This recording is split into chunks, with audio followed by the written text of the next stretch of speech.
కాళ్లకు గజ్జెలు, మొలకు మువ్వలు, పలుచటి రేకుతో గుండ్రంగా తయారు చేసిన ఒక తప్పెటలాంటి వాయిద్యాన్ని గుండెలపై మోపుకొని వారంతా గుంపుగా వాయిస్తుంటే వంత ఆడకుండా ఉండలేం.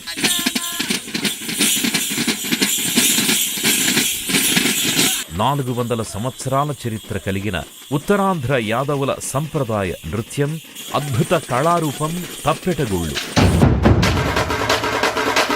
ఈ జానపద కళారూపాన్ని కంటికి రెప్పలా కాపాడుకుంటున్న ఉత్తరాంధ్ర కళాకారుల్లో కోన సన్యాసి ఒకరు.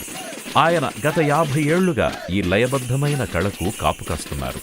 25 మంది కళాకారులతో తెలుగు రాష్ట్రాల్లోనే కాక దేశవ్యాప్తంగా తమ కళను ప్రదర్శించి భళా అనిపించుకున్నారు. నాయకుడి అడుగుల్లో అడుగేస్తూ ఆయన కనుసైగల్లో లయ పసిగడుతూ ఆడుతూ పాడుతూ వలయాకారంగా తిరుగుతూ గాల్లో గిరికీలు కొడుతుంటే చూసేవారికి కన్నుల పండగగా ఉంటుంది.